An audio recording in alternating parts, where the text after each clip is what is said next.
I've come for a coffee with Tom White, probably best known as 50% of the White Brother duo that started Electric Soft Parade. We'll talk a little bit about the old days in a bit, but you're now full steam ahead with the fictional. Why don't you tell us a little bit about how that got started and what the fictional is?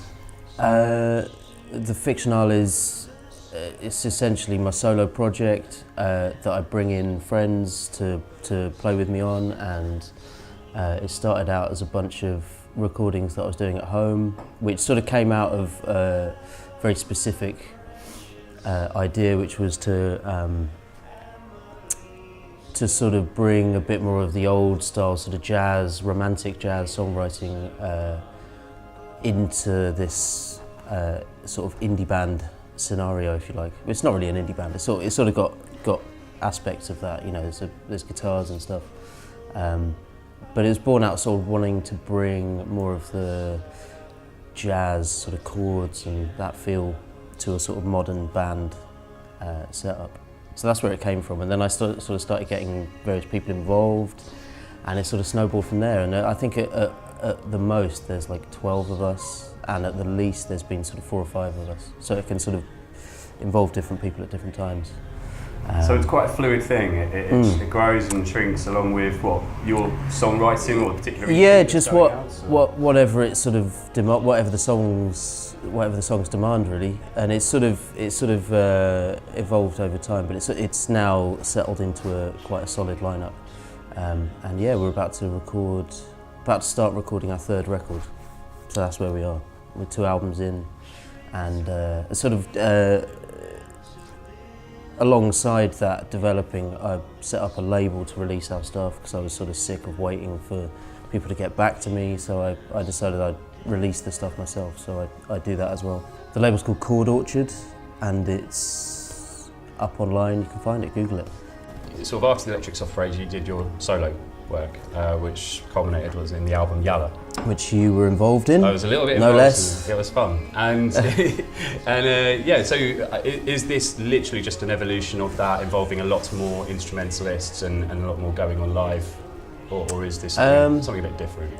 Yeah, it's still my writing, and I think my writing's always been, I've always been interested in the sort of technical side of music and sort of how far I can push that, and the writing and arranging. Like I'm not a political writer. I'm a political person.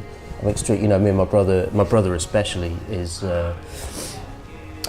extremely switched on and extremely connected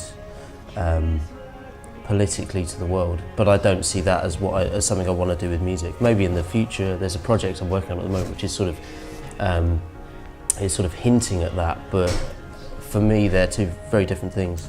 Not that I don't love a bunch of political music, things like the Minutemen, you know, a lot of American underground rock music, stuff like Bikini Kill, you know, very highly politicized stuff, but I just haven't found a way to voice that yet myself. So I sort of see, like, for me music is it's like I'm tinkering with this thing, and it's very involved, but I don't see it as that, you know. I find your music quite romantic, to be honest. There's a lot of, sort of relationship, discourse and things like that in your lyrics. Maybe, are you going to save the political stuff perhaps when you're a grumpier old man, perhaps? I feel like a grumpy old man already, but yeah. Grumpier old man. Grumpier, older man, yeah. Yeah, maybe. Yeah, there's a thing I'm working on at the moment which is nearly finished. We've been making an EP with this new project, which I won't go into any more than that. But that's much more sort of direct and political. But the fictional stuff, is you know, you're right. It's romantic, and it's often quite sort of dark sounding and orchestral and all that stuff. Yeah. Yeah, I feel like I can always tell a Tom White tune from the chord progressions are always quite interesting, maybe angular, jazzy, like you say, and the vocal harmonies are always, they feel like they've been very thought out. Yeah, there's always a lot of that going on. Yeah.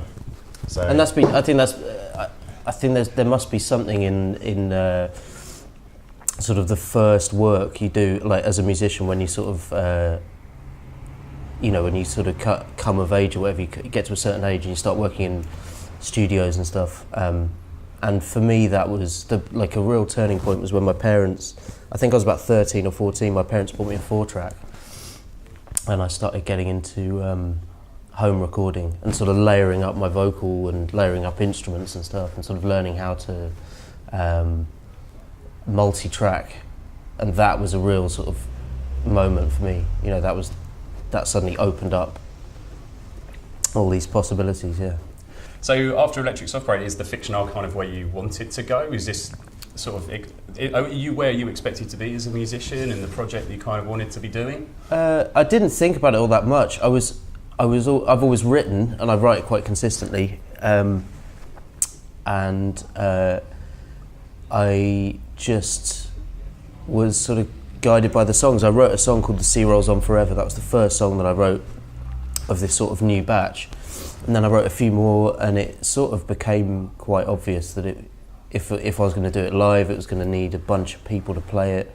And then the songs just kept on coming, and then it pretty soon there was an album there, and it all sort of was in quite a sort of tight, stylistically it was quite sort of same, you know, in a good way, hopefully, not in a sort pretty of... Pretty natural then. Yeah, and then I think I do this thing where I'll have like a text edit file open on my laptop. It's very boring. We like to hear how the whole process works. I guess it's sort of like a rubbish like version of having a sort of notepad or something on the go. But I have these like files open where I just sort of type little things that I've heard in. You know, it'd be like really odd stuff. So I'll sort of wake up the next morning and be like, Jesus, where did I find that?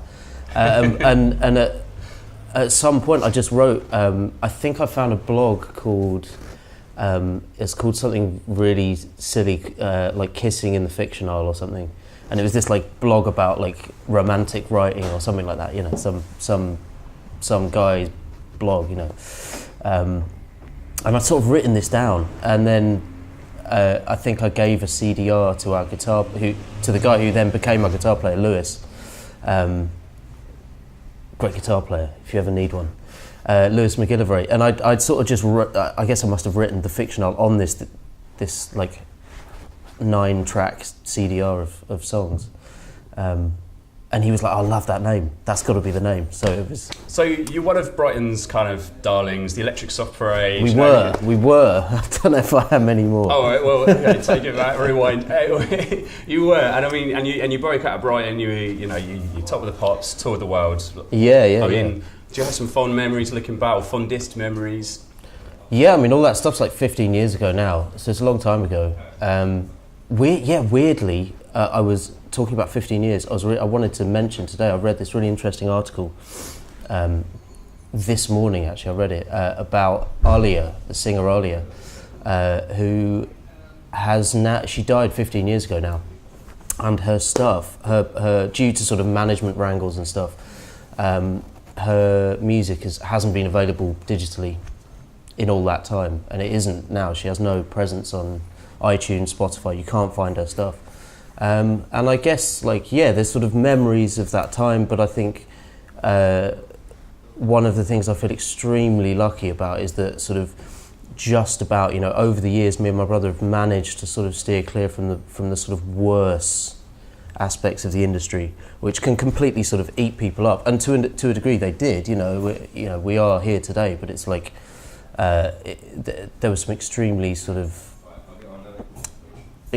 extremely intense things that we sort of went through as a young band, but I feel extremely lucky to be in a position now where I'm self-releasing my stuff. I have complete control over it.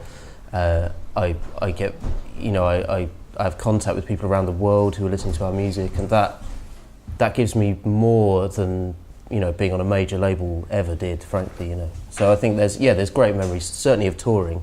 That was something I always loved. I've always loved travelling, and I always look forward to it. You know, I'm playing with a couple of people at the moment, sort of doing bits of session work, and that is the thing that I'm always encouraging people to let me do, okay. To like pay for me to travel around the world. That's my favourite thing in the world. You know, is seeing the world. It's a long, convoluted answer. So it wasn't too long ago actually that you last released an Electric Soft Parade album. So Is that a project that might never die, that could keep coming back time and time again? I think for the time being, that record definitely felt like full circle, because we did it with Chris Hughes and Mark Frith, who produced the first album. So it definitely felt like something me and Alex had wanted to do for a number of years. We'd sort of tried to make contact with them and tried to work with them over the ensuing years, and it sort of never happened. And then the time was right, and those guys had a label, and it all sort of came together. But I think with that done, and sort of the nature of that album, and the fact that it sort of achieved a lot of what we wanted to achieve in itself. What was that? It was to make the second record that we never made, because our second album back in the day was so weird and such a sort of response to all these things. So it's like it was an all-out pop record. That's what we wanted to make, and that's what we did make, you know. And it's a very sort of clean sounding. I guess we're trying to be like the Brighton Steely Dan, which we achieved to a degree. It's not as jazzy as Steely Dan, but it's very sort of clean, and that's what we wanted to do. And we did it and toured it a little bit, but that was the function of that record for us. And I think both of us sort of feel that's sort of done now. But even reunion tours, things like that, you're still big in places like across Europe, aren't you? There's certainly, like, we have an audience, but I don't think we'd want to do it unless there was new stuff to do. We're not, we've sort of tried a bit at doing sort of anniversary shows, and it's like, just brings too much back. I guess with you having done so much, been involved in the music industry at different levels, and now doing your own thing, what sort of advice might you pass on to people perhaps just on the cusp of sort of their first big deal or their first sort of record or something like that?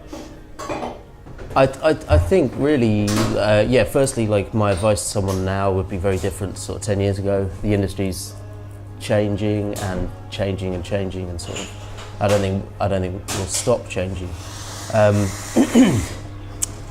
I would say get your stuff out there, like, by any means possible. Don't wait around for record labels.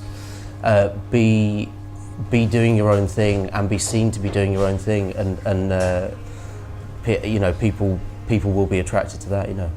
Being productive, setting up your own shows, releasing your own records. It can be done really, really cheap. You can make your own records, record at home, learn how to record.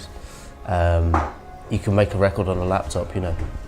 I think that would be my advice. Certainly my advice to my younger self. And also sort of don't be sort of drawn in by how other bands look like they're doing it. You do it your own way. Like, so many groups, legendary groups broke the mold. There was a sort of way of being a band or putting things out at the time, and they broke away from that. And I think that's always a strong thing. For fictional fans, what can they look forward to in 2017? The first thing we're going to do is we're going to issue Heart Map Rubric, our first record, on vinyl for the first time, and we're going to play a bunch more shows, and we're in the studio in January this month. This month? This month. It's January. It's January right now, right? We're in the studio taking baby steps with our third record. So that's what's up. So a third record, which will be toured probably. We're going to try, yeah. I mean, we barely played outside of Brighton. We played 2 shows outside of Brighton so far. So like we'll try and do a bit more of that. Fantastic, Tom. It's been a pleasure. Thank you, Dave. Happy New Year to you. Happy New Year, guys.